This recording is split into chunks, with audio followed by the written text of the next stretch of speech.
Hello मेरे प्यारे बच्चों, कैसे हैं आप सभी। आशा करता हूं सब फिट होंगे। प्यारे बच्चों, आज की वीडियो से हम लोग क्लास 10th का जो न्यू एनसीईआरटी बुक है ना, इसे स्टार्ट करने वाले हैं और इसके मैं सारे के सारे चैप्टर्स के पूरे एक्सरसाइज के एक एक क्वेश्चन का सॉल्यूशन आपको प्रोवाइड कराऊंगा, जैसे मैंने आपको क्लास 6 से लेकर के आज तक प्रोवाइड कराया है। तो देखो बच्चा, इसका पहले से भी मैंने पहले वीडियो बनाया था, लेकिन वो मेरे पुरानी बुक से मैंने बनाया था, तो इसीलिए हम लोग नया बुक स्टार्ट कर रहे हैं। और ये भी ध्यान रखना है कि सारे चैप्टर्स की स्टार्टिंग से पहले आपको एक इंट्रोडक्शन वीडियो जरूर देख लेना है, जो मैं पहले ही बना करके आपको इस प्लेलिस्ट में प्रोवाइड करा दूंगा। यानी चैप्टर नंबर 1 का जो प्लेलिस्ट रहेगा ना, उसमें आपको इस चैप्टर का इंट्रोडक्शन वीडियो भी मिल जाएगा, तो वो भी आप जरूर देख लीजिएगा। तो चलिए स्टार्ट करें टाइम वेस्ट के बिना और फटाफट क्वेश्चंस को सॉल्व करते हैं। और छोटा सा रिक्वेस्ट है, आप जल्दी से इस वीडियो को अपने फ्रेंड्स के साथ शेयर कर दो, ताकि उनको भी हेल्प मिल सके और मुझे भी थोड़ा सा मोटिवेशन मिल सके। चलिए स्टार्ट करते हैं क्वेश्चन सॉल्व करना। सो देखो, जो हमारा एक्सरसाइज 1.1 है, बहुत ही इजी एक्सरसाइज है। यहाँ पर हमसे बोला जा रहा है कि express each number as a product of its prime factor. आप लोग प्राइम फैक्टर निकालना पहले भी सीख चुके हो, क्लास 6-7 में ही आपने सीख लिया था, है ना। क्लास 8 में आपने इसको बहुत अच्छे से डिटेल में सीखा था, मैंने आपको सिखाया है। तो हम लोग बस प्राइम फैक्टर निकालना है, इसको फैक्टराइज करना और प्राइम फैक्टर के फॉर्म में लिखना है। और उसके बाद के भी क्वेश्चन जो है ना, ईजी है। और ये भी ध्यान रखना है आपको कि भले आप RD शर्मा कर लो, RS अग्रवाल कर लो, लेकिन सबसे पहले आपको NCERT ही कंप्लीट करना है। पहले NCERT करोगे आप लोग, इसके क्वेश्चन सबसे पहले बनाओगे, और उसके बाद फिर मोर प्रैक्टिस के लिए वो जो बुक्स होते हैं ना, वो केवल प्रैक्टिस के लिए होते हैं, तो फिर आप लोग वो बुक करोगे। तो चलिए फटाफट हम लोग इन क्वेश्चंस को सॉल्व करते हैं। तो देखो, ये पहला क्वेश्चन है। पहले इजी से स्टार्ट करते हैं, फिर जो मुश्किल वाले रहेंगे वो मैं करा दूंगा। बाकी मुझे पता है कि आप लोग फैक्टराइज करना जानते हो, तो इजी से स्टार्ट करते हैं। देखो क्या करना है, 140 है ना। अगर आपके टीचर बोलेंगे कि ठीक है आप फेयर कॉपी में सामने लिख सकते हो तो अच्छी बात है, अदरवाइज आप क्या कीजिएगा, पीछे साइड लिखिएगा और यहाँ पर डायरेक्ट आप उसके फैक्टर्स को लिखिएगा। फैक्टराइज करने का तरीका आपको पता है। हम लोग इसको डिवाइड देना शुरू करते हैं, देखते हैं कि लास्ट में 0 है, 7 भी 2 से डिवाइड हो जाएगा। तो 2 से अगर डिवाइड दूँ तो 2 7 जा होगा और फिर ये 0 आ जाएगा। फिर 2 का टेबल में आपको पता है ये 35 टाइम पढ़ता हूँ मैं, तो 70 आ जाता है। या फिर आप ऐसे भी कर सकते हो कि 70 का आधा 35 होता है। 2 से डिवाइड देने पर ना कोई भी नंबर आधा होता है। उसके बाद अब ये 2 से नहीं जा रहा है, 35 है, तो क्या ये 3 से जाएगा क्या? तो ये चेक करने के लिए दोनों नंबर को ऐड किया जाता है। तो 5 और 3 होता है 8। अगर यहाँ पर 9 आ जाता तो मेरे 3 से डिवाइड हो जाता, लेकिन 8 आ रहा है यानी कि 3 से डिवाइड नहीं होगा। तो हम लोग 5 से डिवाइड देंगे, क्योंकि लास्ट में 5 है तो 5 से तो डिवाइड होगा ही। तो 5 7 जा हो जाएगा और फिर 7 1 जा 7 हो जाएगा। तो इसके फैक्टर के फॉर्म में हम लोग इसको ऐसे लिखेंगे, 2 × 5 × 7। और फिर इसको हम फाइनलाइज करके देखो, 2 जो हमारे पास 2 बार आ रहा है, तो इसको 2 का स्क्वायर लिख देना, फिर ये 5 हो जाएगा और फिर ये 7 हो जाएगा। तो यही इसका प्राइम फैक्टर कहलाता है। इसका यूज़ हम लोग जब LCM और HCF लेते हैं ना, तब इसका यूज़ होता है। बाकी इसको बस आपको रिवीजन के लिए दिया हुआ है। चलो, जो मुश्किल वाले नंबर है ना, उनको मैं कर देता हूँ। बाकी इजी वाले तो आप लोग क्वेश्चन नंबर 2 और 3 मुझे दिख रहा है कि इजी नंबर दिया हुआ है आपको, वो आराम से कर लोगे। क्वेश्चन नंबर 5 को और 4 को मैं बता देता हूँ। तो देखिए, जो 4th नंबर वाला नंबर है ना, इसमें बच्चे लोग 0 0 देकर के कई बार कंफ्यूज हो जाते हैं। बाकी तो 2 और 3 वाला आराम से बना लेंगे, ये 0 देकर कंफ्यूज होते हैं। तो आइए मैं आपको इसको समझाता हूँ कैसे करना है। सबसे पहले देखो भैया, हमारा लास्ट में 5 है, तो या तो ये 3 से होगा या तो 5 से होगा। तो 5 + 5 करेंगे तो 10 आएगा, यानी कि 3 से तो हो नहीं रहा, तो हम लोग 5 से कर देते हैं। 5 से कैसे करोगे, देखो 5 1 जा 5 करोगे, 2 0 है, 2 0 को चुपचाप से उतार दोगे और फिर यहाँ पर 5 1 जा 5 कर दोगे।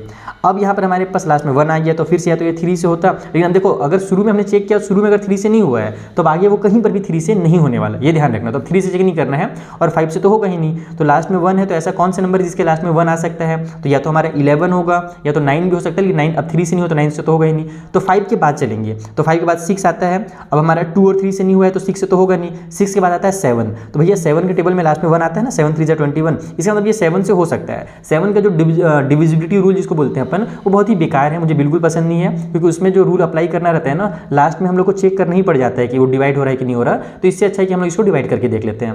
तो 7 से होना चाहिए। देखो 7 के टेबल में हम लोग 2 डिजिट एक साथ लेंगे, 10 को लेंगे, तो 7 1 जा 7 हो जाएगा। 10 में से 7 कटेगा, बचेगा 3, वो 3 आगे जाकर के 30 बना देगा, तो 7 4 जा 28 हो जाएगा। 30 में से 28 कटेगा, बचेगा 2, वो आगे जाकर इसको 21 बना देगा, तो 7 3 जा 21 हो गया।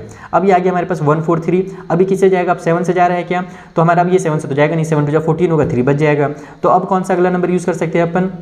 तो अगला नंबर अपन देखते हैं हम 11, क्योंकि हम लोग को पता है कि 8 से भी नहीं जाएगा, अब लास्ट में 3 है तो 9 से तो जाएगा ही नहीं, क्योंकि पहले गया ही नहीं था। 10 से भी नहीं जाएगा तो 11 से जा सकता है। तो 11 के टेबल में देखो हमारे पास 11 1 जा 11 हो जाएगा, 14 में से 11 कटेगा, बचेगा 3, वो 3 आगे जाकर 33 बना देगा, तो हमारा 3 टाइम पे हो जाएगा 33।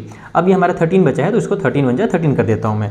तो इसका जो फैक्टर हो गया वो होगा 5 × 7 × 11 और × 13, और ये इतना ही रहेगा क्योंकि इसमें कोई 2 बार आया नहीं है, तो ये वाला काम इसमें नहीं होगा। तो ये हमारा 4th कंप्लीट हो गया। चलिए क्लास 6 सीखा, उसको बनाया जाए।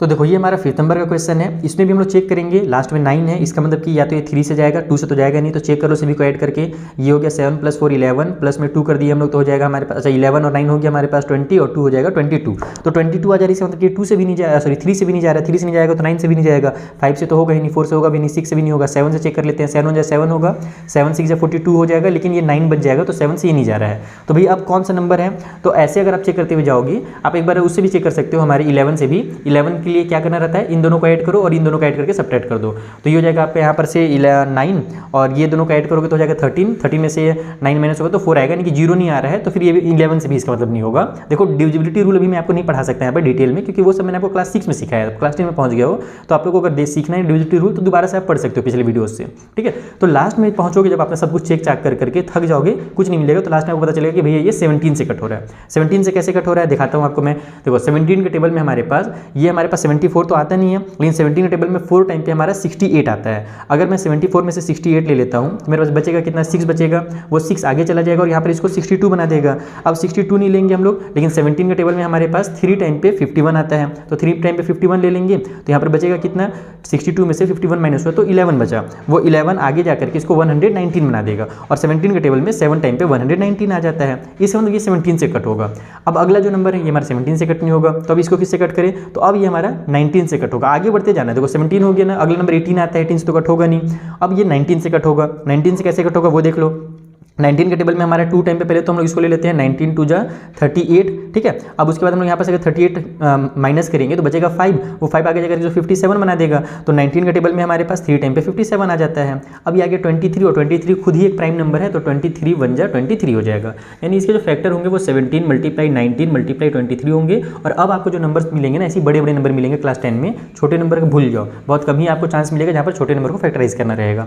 तो ये पहला क्वेश्चन हुआ है कंप्लीट। चलिए आई होप आपको समझ में आ गया होगा कि फैक्टराइज कैसे करते हैं, रिवाइज हो गया होगा थोड़ा सा। अब हम लोग जो इंपॉर्टेंट क्वेश्चन हैं, एग्जाम वाले क्वेश्चन, उनको बनाते हैं।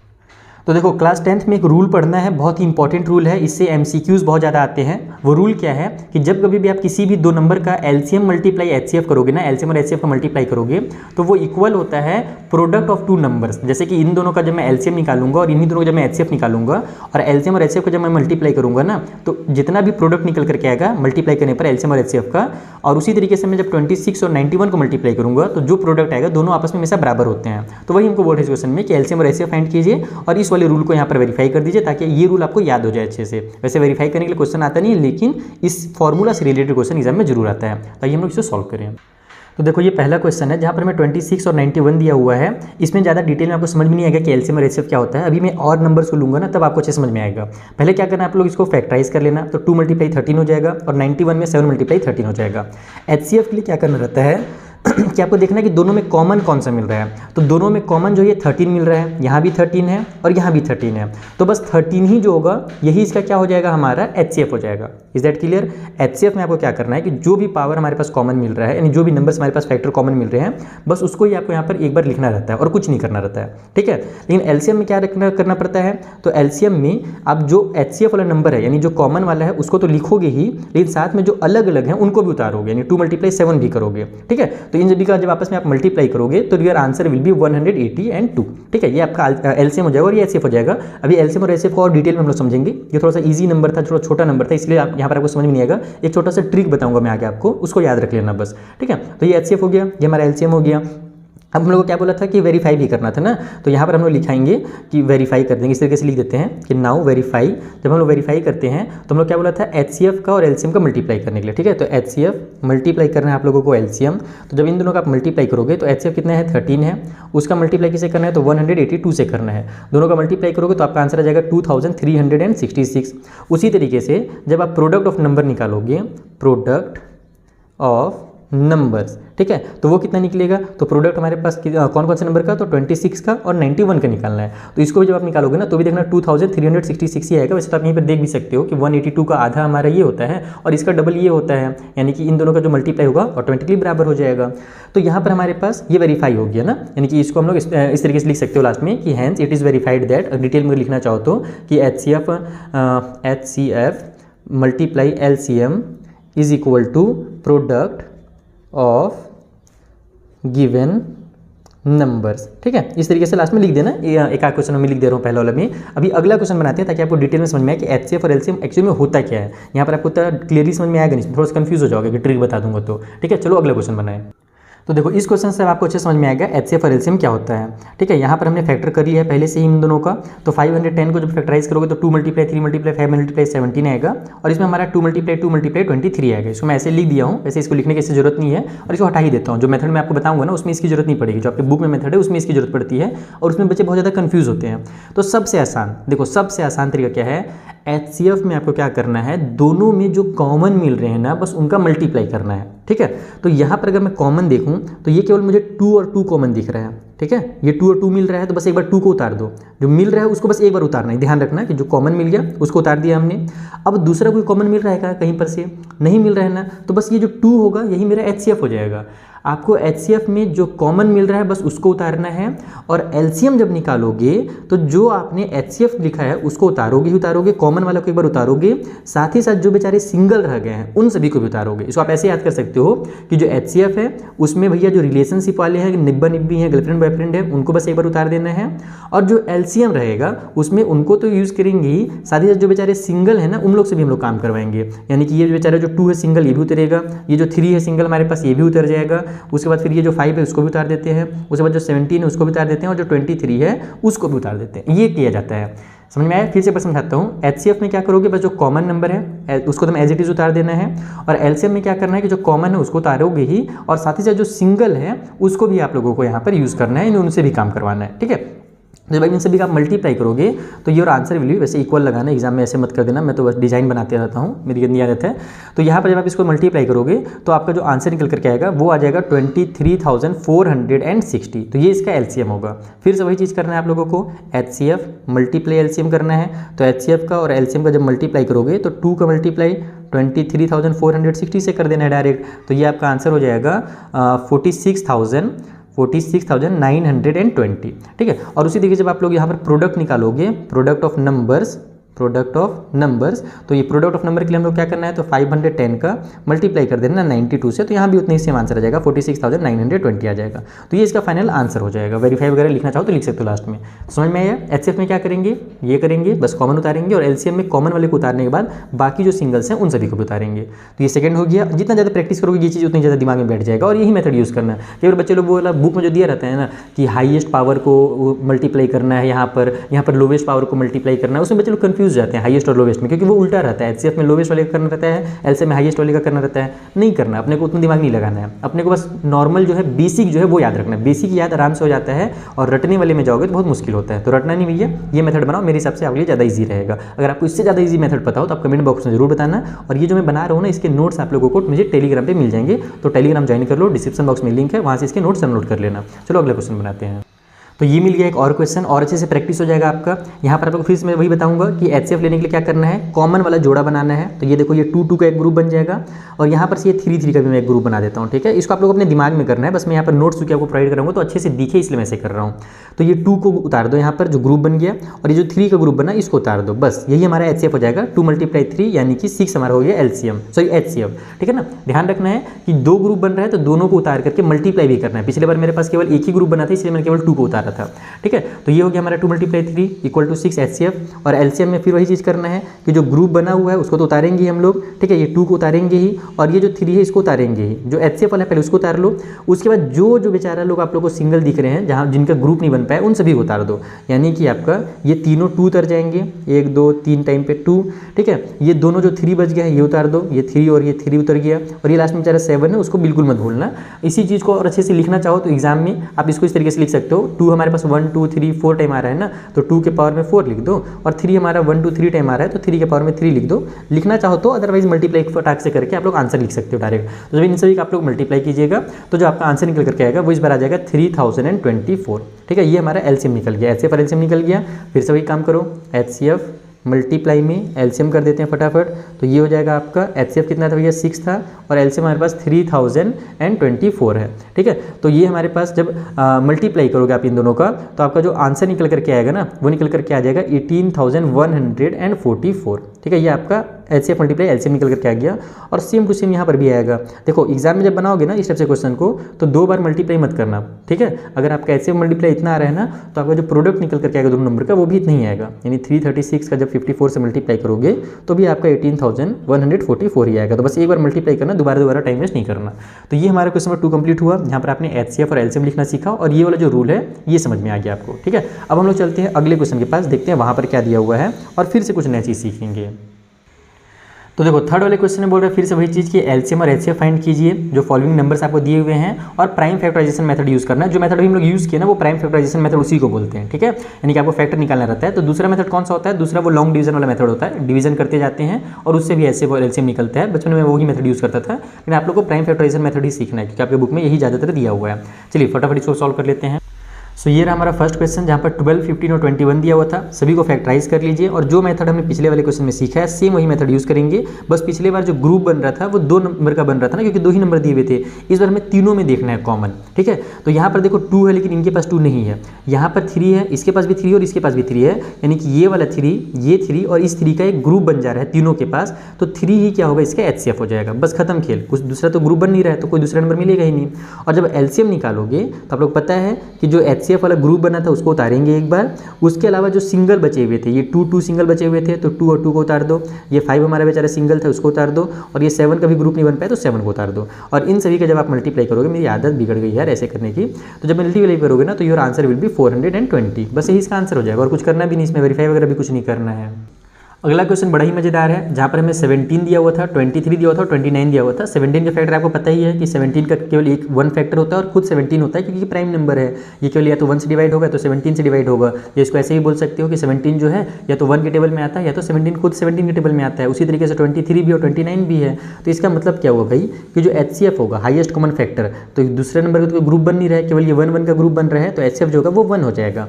और LCM निकालने के लिए आपको पता ही है कि जो HCF है उसको हम लोग एक बार लिख देंगे। अगर नहीं 1 को नहीं भी लिखोगे तो भी चलेगा, लेकिन चूंकि आदत मैं आपका बना रहा हूँ लिखने का इसलिए मैं यहाँ पर 1 लिख देता हूँ। और साथ ही साथ जो नंबर्स हैं सभी को उतार दोगे, 17 को, 23 को और 29 को। तो इन सभी का मल्टीप्लाई करोगे तो आपका आंसर 11, 33 एंड 9 आ जाएगा। ये हो गया इसका सेकंड वाले का आंसर। देखो अगला क्वेश्चन यहाँ पर 8, 9 और 25 दिया हुआ है। ये प्राइम नंबर्स नहीं है, लेकिन इसमें अगर हम लोग देखें कॉमन ढूंढे तो कुछ कॉमन ही नहीं मिलेगा। यहाँ पर आप देखो HCF जब निकालने के लिए आप कॉमन ढूंढोगे कि भैया किसी का ग्रुप बन जाए तो 2 इसके पास है, इन दोनों के पास नहीं है, 3 इसके पास है, इन दोनों के पास नहीं है, इसके पास 5 है तो इन दोनों के पास 5 नहीं है, यानी किसी भी नंबर का ग्रुप नहीं बन रहा है। तो हमको क्या पता है कि हम लोग इसको मल्टीप्लाई 1 और इसको मल्टीप्लाई 1 और इसको मल्टीप्लाई 1 लिख ही सकते हैं क्योंकि ये नंबर जो है 1 के टेबल में तो आएंगे ही। इसका मतलब जो HCF होगा वो 1 होगा। ये नहीं कि कॉमन नहीं मिल रहा है भैया हम लोग वहाँ पर छोड़ के आगे 0 लिख के आ गए। HCF 0 नहीं होता है ना, HCF 1 होता है, ठीक है। उसके बाद जो LCM है आप लोगों को पता ही है, LCM के लिए क्या करना है कि सभी जो बिना ग्रुप वाले नंबर थे सबको मल्टीप्लाई कर देना है। तो 1 लिख देता हूँ पहले मैं आपके समझने के लिए केवल। उसके बाद 2 मल्टीप्लाई 2 कर देते हैं। आप सोचा हो तो 2 के पावर में 3 भी लिख सकते हो, फिर 3 मल्टीप्लाई 3 कर देते हैं और फिर लास्ट में 5 के पावर में 2 भी लिख सकते हो या 5 मल्टीप्लाई 5 भी लिख सकते हो। इन सभी को मल्टीप्लाई करोगे तो 1800 आपका आंसर आ जाएगा। बहुत ही ईजी क्वेश्चन थे ये सब। HCF और LCM आई होप आपको अच्छे से समझ में आ गया होगा। अब जो इंपॉर्टेंट क्वेश्चन हैं आइए हम लोग उसको बनाते हैं। तो देखो फोर्थ वाले में क्या बोल रहा है कि गिवन दैट HCF जो है हमारा 306 और 657 का वो 9 है। HCF दे दिया है, हमसे बोल रहा है LCM बताइए कितना होगा। तो अब यहाँ पर आप लोग को LCM ये वाले मेथड वगैरह से नहीं निकालना है ना। आपको क्या करना है कि जो हमने यहाँ पर रूल पढ़ा था HCF multiply LCM equal to product of number, ये वाला रूल को यूज़ करके यहाँ पर हम लोग को LCM फाइंड करना है। आइए समझते हैं कैसे फाइंड करेंगे। तो देखो यहाँ पर नंबर कौन कौन से दिए हुए हैं, 306 और 657 दिया हुआ है, HCF 9 है। हम क्या जानते हैं, हम ये जानते हैं कि HCF multiply LCM equal to product of number होता है। यानी कि यहाँ पर अगर मैं इसको ऐसे लिखूँ HCF के बदले में या तो मैं डायरेक्ट 9 लिख देता हूँ, यहाँ पर 9 लिख देता हूँ, मल्टीप्लाई में LCM लिख देता हूँ, इक्वल को साइड में प्रोडक्ट ऑफ नंबर हो जाएगा, यानी कि प्रोडक्ट ऑफ नंबर यानी कि 306 एंड 657।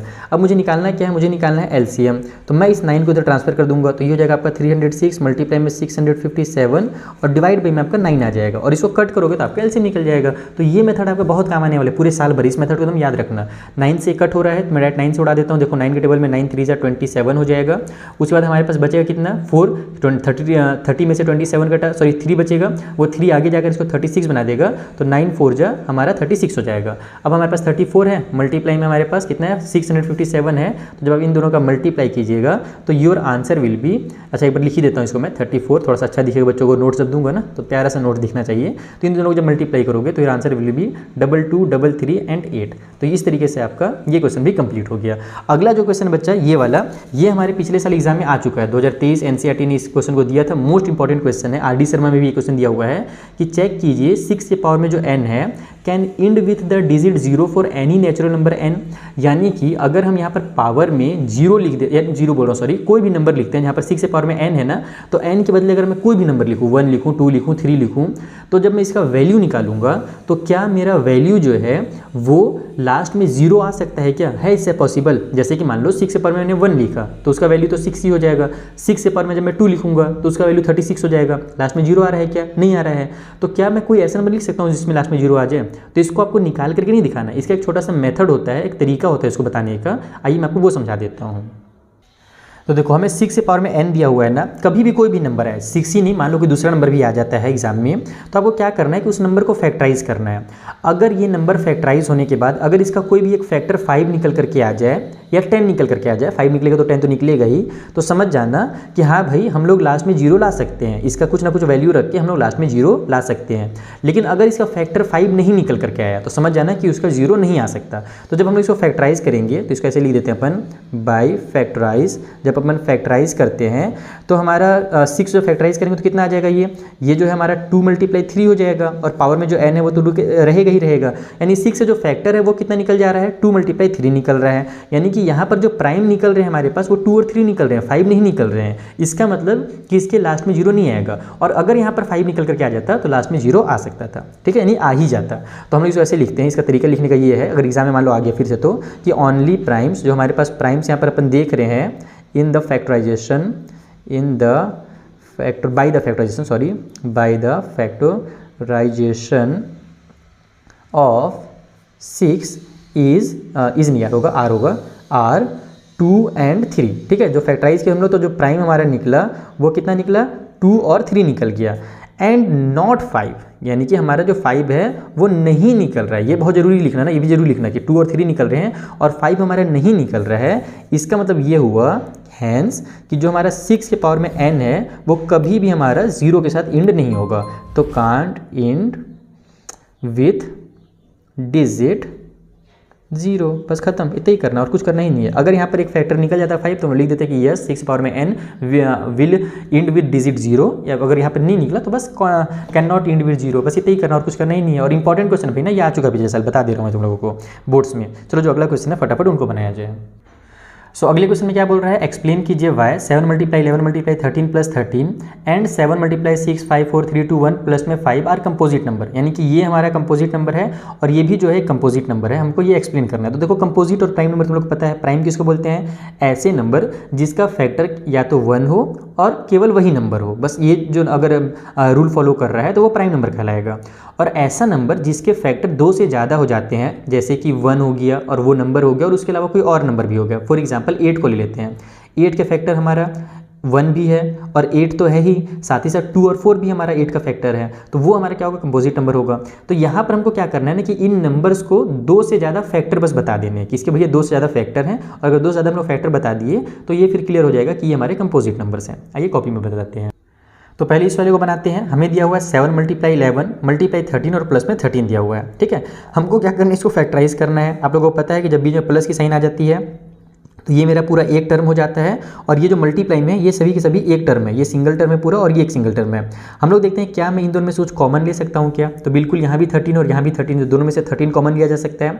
तो अगर मैं 13 को कॉमन लूँगा तो मेरे पास बचेगा क्या ब्रैकेट में, यहाँ पर 7 × 11 बच जाएगा, और यहाँ पर हमारे पास प्लस की साइन के बाद हम लोग 1 लिखेंगे। फैक्टर कॉमन लेने तो हम लोग को याद है ना, क्लास 8 में मैं सिखाया हूँ फैक्टराइजेशन मेथड से, स्प्लिटिंग मेथड वाला में हम लोग कॉमन लेने सीखे थे ना, बस वही चीज़ किया मैंने।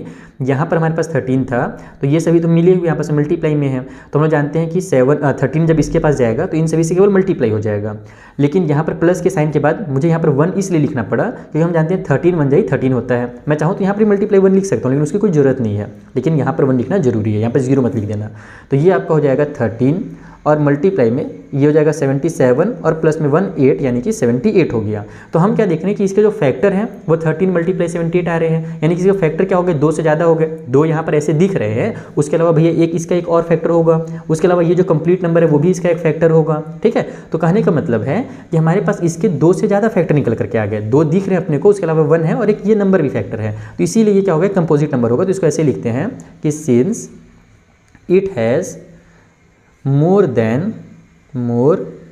Then 2 factors. ठीक है, इसके जो हैं 2 से ज़्यादा फैक्टर्स हो गए, so it is a composite number. ये क्या हो गया, एक हमारा कंपोजिट नंबर हो गया। खेल खत्म इस क्वेश्चन का।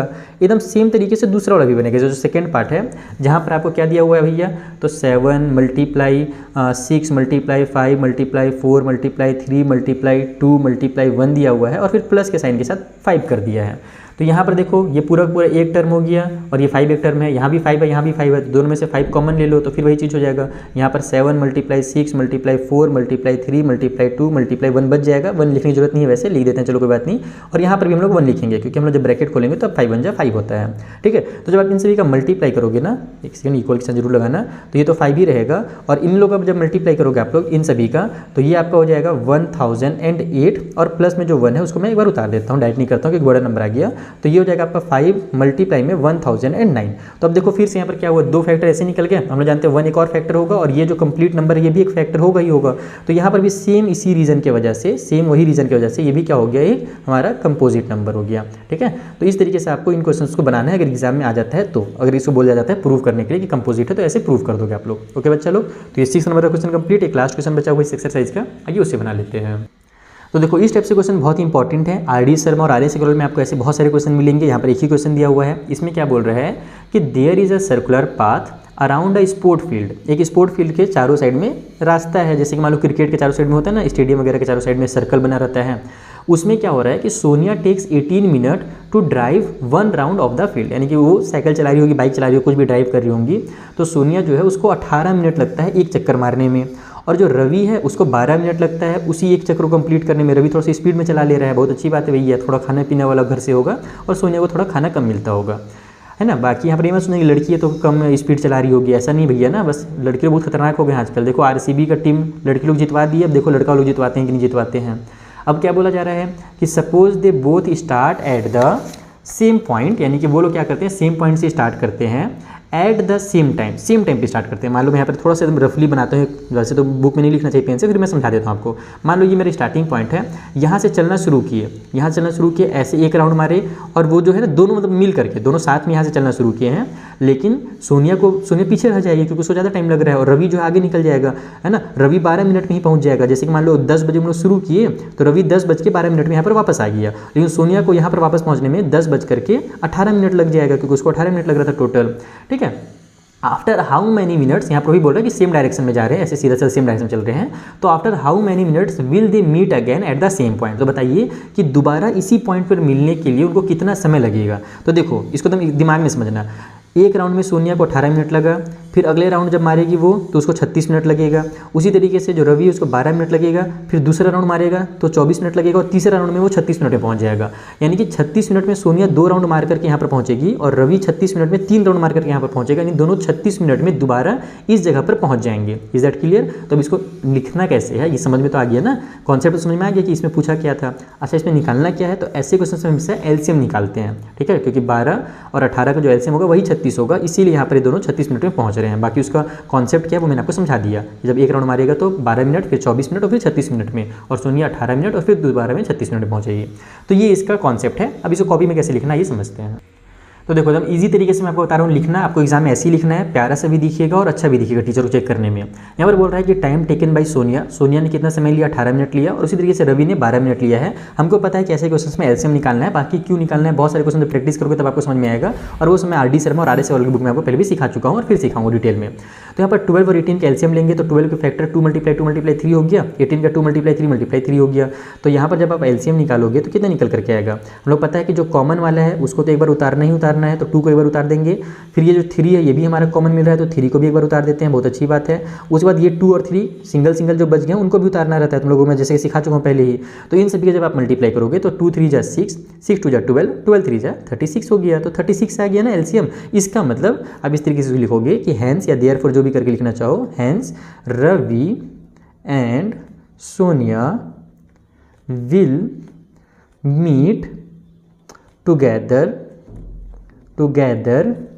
एट द स्टार्टिंग पॉइंट, ठीक है, स्टार्टिंग पॉइंट आफ्टर कितने मिनट, तो 36 मिनट।